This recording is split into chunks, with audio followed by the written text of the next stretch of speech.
came from Microsoft and before Microsoft HP, and all my life in Southeast Asia in the frontier markets. So I implemented solutions in Sri Lanka, Bangladesh, Myanmar, Laos, where there's worse connectivity and infrastructure compared to Philippines. I think to build a good, strong foundation, you go mini step, one after the other. Especially with tech deployment and public sector, I would assume that by the time things get established, some of these infrastructure and connectivity problems also get addressed over time. And for a period of time, you may not have everybody in the system, which is actually okay, instead of staying still. In Chinese, there is a very famous proverb that says that as long as you're still moving, you're good, as long as you're not staying still. And also, what is it that I wanted to say? I'm sorry that this something skipped my mind. Yeah, I was very distracted by this question. I think it's the sci-fi zombie questions. This question is quite funny. Are there good systems that can detect if a person is dead or alive? And then related, are you in favor of it for an implant to people as a way for offline deviceless authentication? Wow. Liveness check is no joke. I'm not kidding. Liveness check is actually a really important part of face recognition, because remember, you can take a picture of somebody's face quite easily, right? Yeah. So when you're saying alive or dead, liveness check is a necessary condition for Face ID.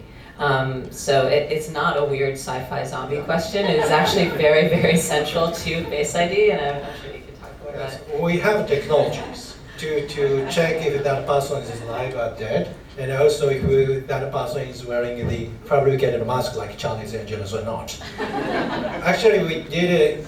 We use machine learning. So we use the one data source is people wearing lots of masks.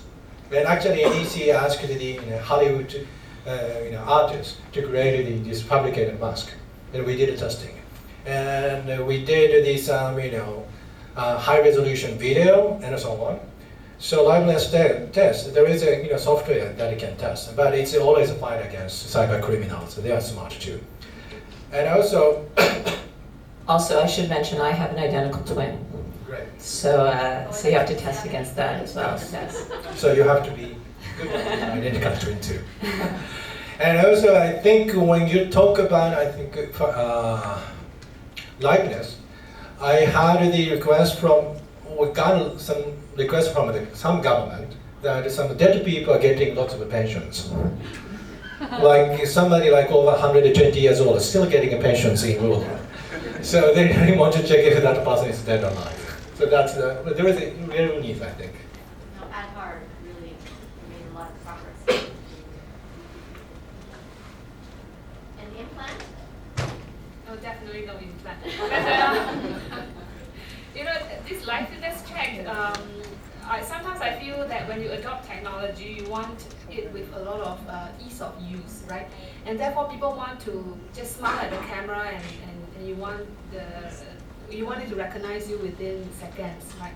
And ideally you want to get there in day one, but the reality is when you evaluate technology, you should evaluate it and adopt it with lesser expectation. Today, the problem with AI is because we build all these videos that tells you what tomorrow can possibly be, and you will see your fridge talking to you and your car talking to you and everything. So you have these unrealistic expectations.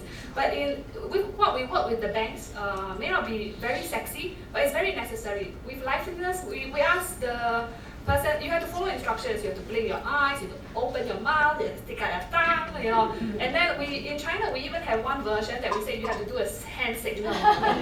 Yes, and depending on what your hand signal is, or whatever, it actually also matches your hand signal. So I think it's okay to adopt the tech with a little bit of fun, less convenient initially. Then later on you can progress with ease of mind at the 2-second authentication. Okay, well, I would love to take more questions. These are really interesting, and I think we've gotten some informative and interesting and fun answers.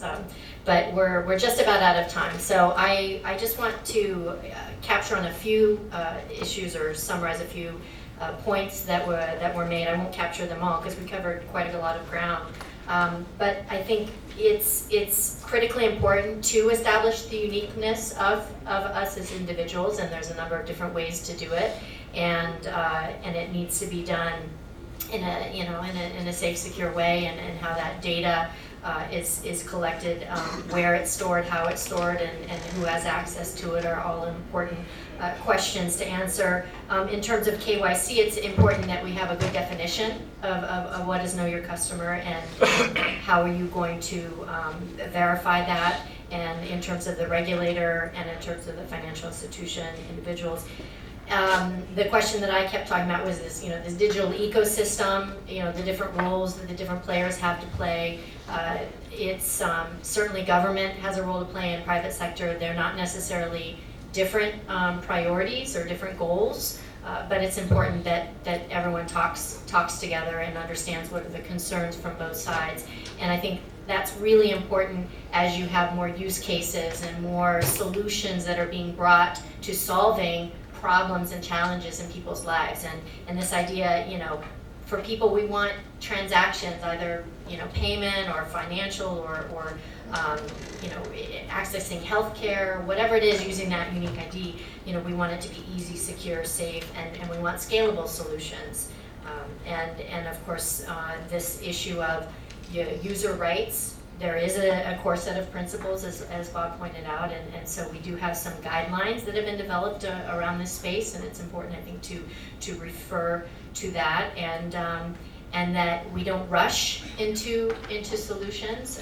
We take time. We make sure that the right things are in place, and that we communicate clearly about what we're doing with the data, how we're collecting it, how we're using it. And I think having conversations like this is really important because this is cutting edge, and it's going to affect all of our lives. And so I thank you very much, each of the panelists, for being here today, and thank the audience for the interesting questions. And